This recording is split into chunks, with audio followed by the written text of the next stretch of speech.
Assalamualaikum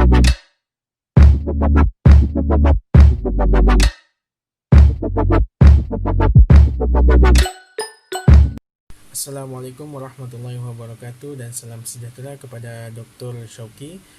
Hari ini kami akan membentangkan soalan 9 iaitu berkenaan dengan sumbangan faktor dalaman terhadap kemerosotan Empayar Uthmaniyah pada abad ke-16 hingga ke-18. Nama saya Muhammad Zulfikri bin Masri. Saya akan membentangkan pada bahagian pendahuluan. Penubuhan Empayar Turki Uthmaniyah pada tahun 1299 hingga 1453 merujuk kepada zaman bergunanya Kesultanan Rom mula lemah di akhir abad ke-13 hingga kemerosotan Empayar Byzantine dan kejatuhan Konstantinopel pada 1453. Sepanjang kurun ke-16, Empayar Uthmaniyah terus berkembang daripada segi wilayah dan kekuasaan dengan mengembangkan kekuasaan sehingga ke Afrika Utara di barat daya dan di Paris di sebelah timur. Semasa penubuhan dan perkembangan Empayar Uthmaniyah, karakteristik empayar ini tidak boleh disoal lagi, lebih-lebih lagi dalam pemerintahan Sultan Muhammad Al-Fatih. Hal ini menjadikan Empayar Uthmaniyah istimewa dalam sejarah ketamadunan manusia.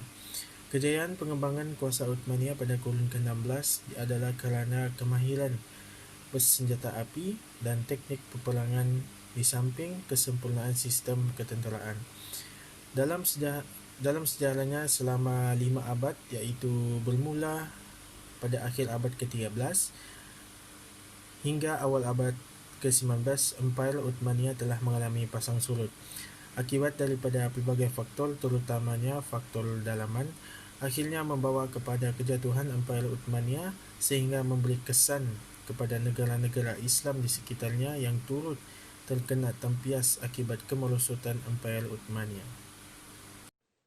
Salam sejahtera, saya Edrina Vinda Edwin, nombor metrik BE181103170, dan pada hari ini saya membincangkan faktor dalaman terhadap kemerosotan Empayar Uthmaniyah pada abad ke-16 sehingga 18 adalah faktor ketenteraan.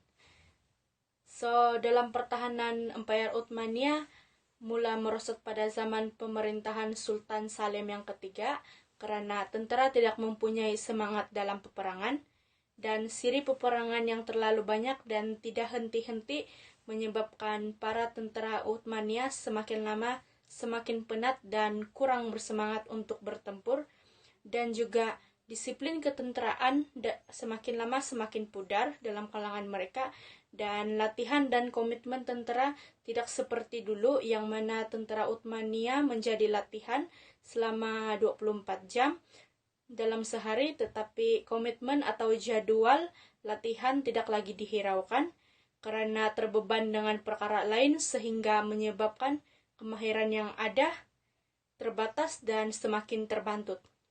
Selain daripada itu juga terdapatnya unsur rasuah dalam kalangan pasukan tentera dari peringkat atasan sehingga peringkat bawahan. Ini menyebabkan mereka bersikap lebih tamak dan tidak mempunyai semangat yang cintakan negara dan kurang untuk bertempur, sehingga kekalahan dalam Empayar Uthmaniyah ini terdorong daripada faktor ketenteraan. Sekian, terima kasih. Saya Nurul Hikmah binti Indili. Seterusnya saya akan membentangkan tentang faktor politik yang telah menyumbang dalam faktor dalaman yang menyebabkan kejatuhan kerajaan Turki Uthmaniyah. Antara faktor politik yang menyebabkan kejatuhan kerajaan Turki Uthmaniyah ini adalah yang pertama, faktor pemerintah yang memerintah kerajaan Turki Uthmaniyah ketika itu. Seperti yang kita semua tahu, pemerintah ini adalah satu kuasa yang begitu penting untuk menjalankan sesebuah pemerintahan dalam sebuah kerajaan itu. Dalam sekitar abad ke-16 hingga 18 ini, dapat kita lihat pemerintah baharu yang memerintah kerajaan Turki Uthmaniyah, dia terlihat ataupun terserlah dengan perbezaan sifat-sifat kepimpinan mereka daripada pemimpin-pemimpin kerajaan Uthmaniyah yang sebelumnya. Pemerintah kerajaan ini pada ketika itu jauh sekali terpesong dengan seperti pemerintah yang sebelumnya. Pemerintah yang sebelumnya memerintah dengan syariat Islam, berpandukan hukum-hukum Islam. Namun pemerintah yang baru ini jauh terpesong ataupun berbeza daripada sifat-sifat itu. Pemerintah yang baru yang memerintah kerajaan Turki Uthmaniyah ketika itu begitu tidak berwibawa dan suka berfoya-foya, bermain judi, dan mereka juga tidak menunjukkan minat yang begitu mendalam terhadap pemerintahan ataupun pentadbiran negara itu.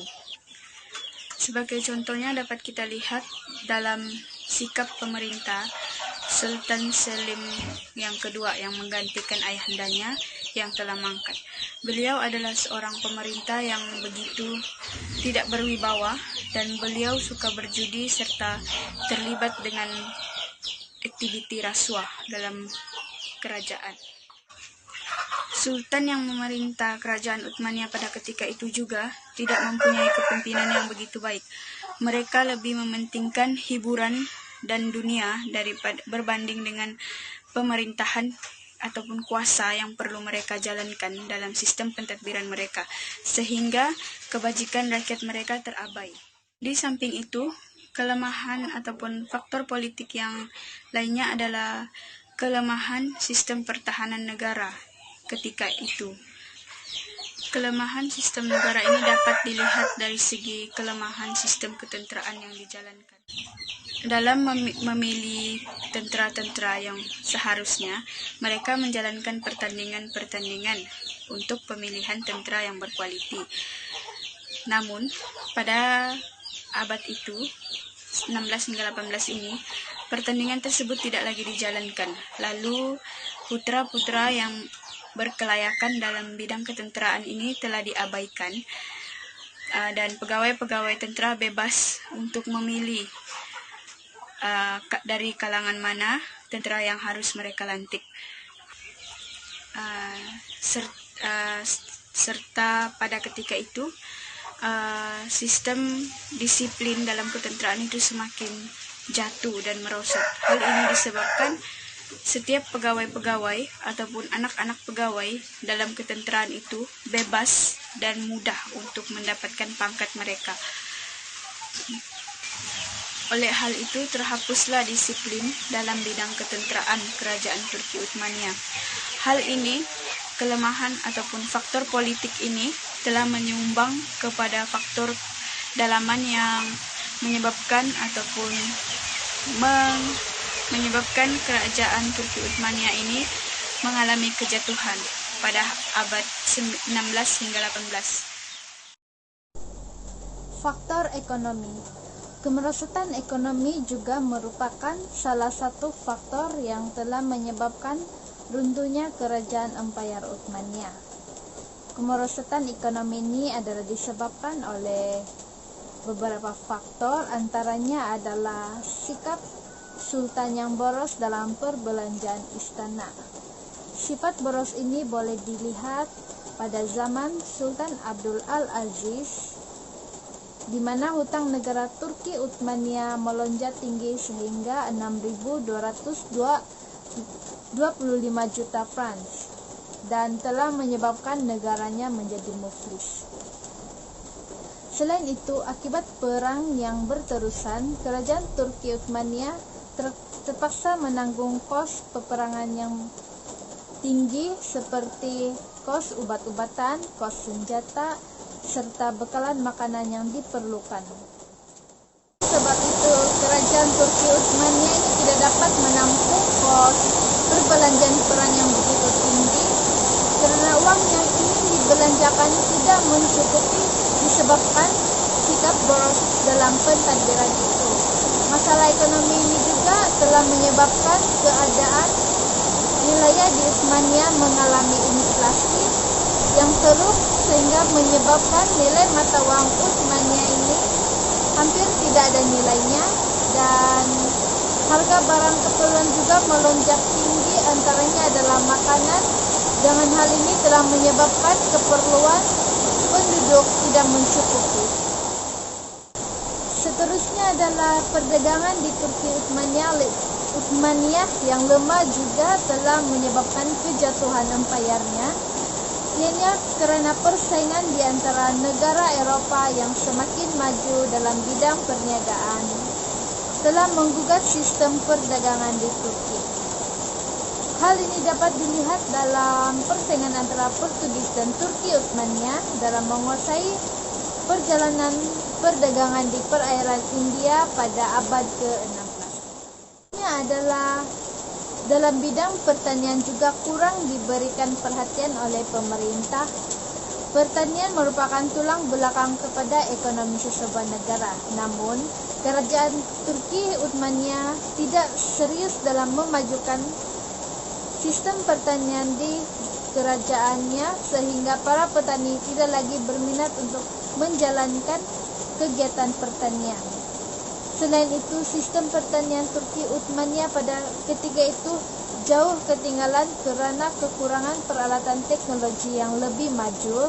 Cukai yang dikenakan oleh tuan tanah juga sangat tinggi dan telah mendorong kepada para petani untuk meninggalkan kerja pertanian dan berhijrah ke kawasan bandar.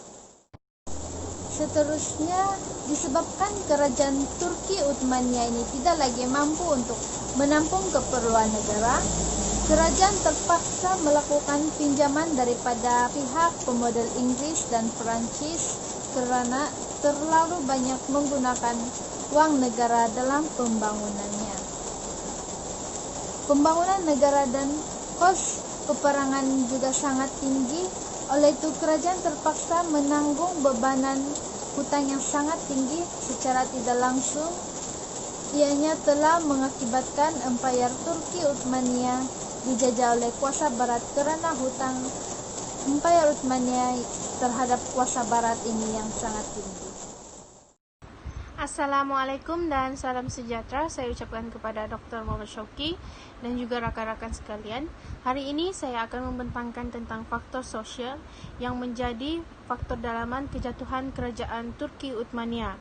Di dalam faktor sosial ini terdapat 3 jenis faktor sosial. Yang pertama adalah pemberontakan, kedua adalah keruntuhan akhlak dan juga ketiga adalah gejala rasuah. Yang pertama adalah pemberontakan. Banyak pemberontakan yang telah berlaku di Mesir semasa kerajaan Uthmaniyah memerintah. Antaranya daripada wazir istana, mereka tidak berpuas hati terhadap penggulingan dan penyingkiran seorang wazir besar iaitu Kafa Mustafa. Yang kedua, apabila tubuhnya satu gerakan nasionalisme yang memberi fahaman sekular terhadap masyarakat di sana tentang semangat bersaing antara satu sama lain, menyebabkan banyak pemberontakan yang berlaku sehingga menjadi faktor dalaman terhadap keruntuhan kerajaan Uthmaniyah. Selain itu juga pemberontakan daripada Sharif Hussein terhadap kerajaan Uthmaniyah. Beliau sanggup menggadai kehormatan beliau dan juga agama untuk menerima sogokan daripada pihak barat untuk meruntuhkan kerajaan Turki Uthmaniyah. Okey, seterusnya kita akan beralih kepada faktor sosial keruntuhan akhlak, di mana kesucian dan kemuliaan agama Islam itu telah dicemari dengan penggunaan dan juga kepercayaan karut. Contohnya seperti pemujaan kubur orang-orang yang berilmu untuk melindungi diri daripada sebarang malapetaka. Selain itu juga penggunaan tangkal dan juga azimat telah digunakan pada masa itu untuk melindungi diri daripada malapetaka. Dan juga aktiviti-aktiviti sosial seperti berpesta, meminum arak menyebabkan peningkatan dan penjualan candu pada masa itu meningkat di Turki Uthmaniyah. Akhir sekali adalah gejala rasuah. Gejala rasuah ini telah berlaku akibat daripada sikap pemerintah yang tamak yang telah menaikkan cukai yang tinggi terhadap rakyat, menyebabkan rakyat rasa dibebani. Selain itu juga golongan istana tidak bersatu padu di dalam birokrasi sehingga menyebabkan perpecahan di kalangan golongan pemerintah. Oleh itu, faktor sosial ini adalah salah satu faktor yang telah membawa kepada keruntuhan dan juga kejatuhan kerajaan Turki Uthmaniyah pada masa itu. Sekian, terima kasih. Okey, baiklah. Seterusnya adalah bahagian penutup. Secara keseluruhannya dapat dikatakan bahawa setelah kejatuhan Empayar Uthmaniyya, negara-negara Islam yang berada di bawah naungan Empayar Uthmaniyya telah berpisah dan jauh dari mengamalkan ajaran agama Islam yang sebenar. Kelemahan faktor dalaman Empayar Uthmaniyya telah menyebabkan negara-negara lain khususnya Eropah mengambil peluang untuk menghancurkan negara tersebut. Sejarah telah memperlihatkan kejatuhan Empayar Uthmaniyya akibat masalah dalaman yang tidak dapat diselesaikan secara sistematik. Antara masalah tersebut adalah tentera yang lemah, ekonomi yang tidak teratur, faktor politik dan juga faktor sosial menyebabkan kejatuhan Empayar Uthmaniyya serta memberi tempias kepada negara Islam yang lain sama ada dari aspek ekonomi, politik dan sosial. Oleh itu, sewajarnya keadaan ini dijadikan iktibar kepada seluruh negara dan juga kepada diri kita sendiri sehingga kebangkitan semula institusi khilafah seterusnya Islam kembali terbilang. Sekian daripada kami. Terima kasih.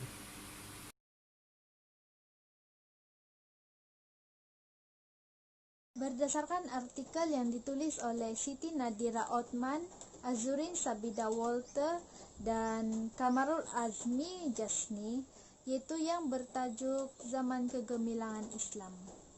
Artikel ini membincangkan berkaitan dengan zaman kegemilangan Islam pada awal kurun ke-14 sehingga kurun ke-19.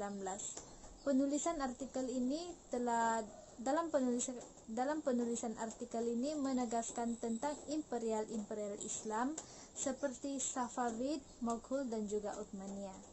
Seterusnya, struktur dalam artikel ini telah membahagikan kepada beberapa bahagian, yaitu pengenalan imperial Islam, Empayar Safavid, Moghul dan juga Uthmaniyya, yaitu dari segi pembentukan, zaman kegemilangan dan zaman kejatuhannya. Melalui isi dalam artikel ini dari segi imperial Islam, artikel ini membincangkan berkenan mengenai bermulanya perebutan kawasan-kawasan melalui siri peperangan oleh Abbasiyah, yaitu satu dinasti Arab yang memerintah di Irak dari tahun 749 sehingga 1258. Selain itu, pengenalan berkaitan dengan latar belakang pentadbiran ketiga-tiga empayar ini serta sejarah awal mengenai aspek sosial empayar tersebut. Seterusnya adalah Empayar Safavid, yaitu dinasti abad Islam Iran. Menurut artikel ini, zaman kegemilangan empayar ini ialah apabila kemenangan-kemenangan di wilayah yang penting dalam menentang Ottoman. Semasa empayar ini, terdapat satu bandaraya yang menakjubkan dengan adanya taman, istana, dan medan terbuka yang luas, yaitu dikenali sebagai Bandaraya Isfahan.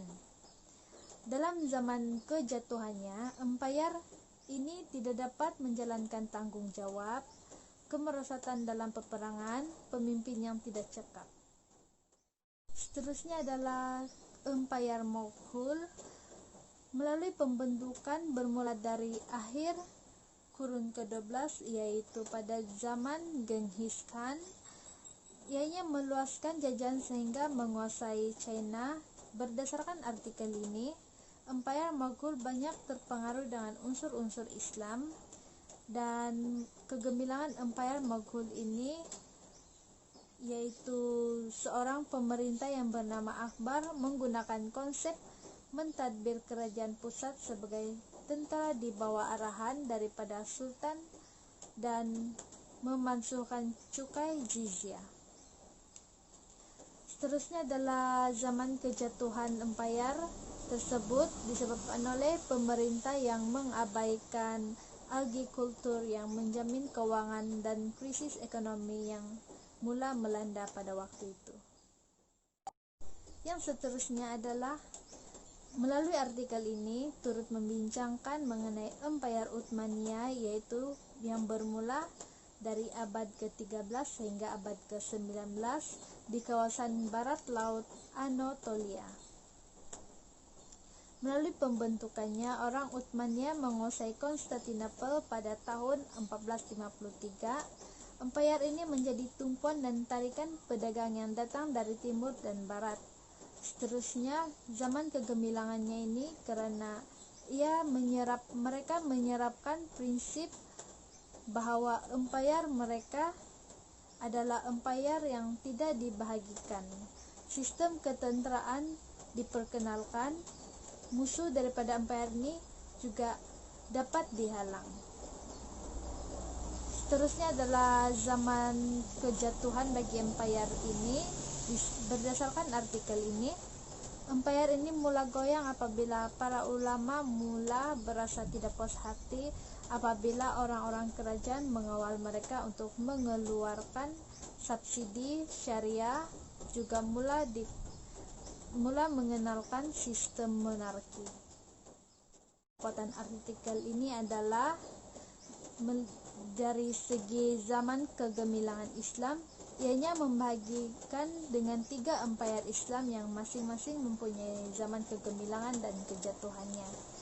Melalui artikel ini turut memperincikan berkaitan dengan asal-usul atau sejarah awal pembentukan empayar-empayar ini, dan seterusnya artikel ini turut merangkumi kepada penjelasan mengenai satu peristiwa berkaitan dengan 3 empayar, yaitu contohnya artikel ini menjelaskan bagaimana berlakunya kejatuhan kepada 3 empayar dengan mengaitkan aspek dalaman dan luaran kejatuhan setiap empayar tersebut.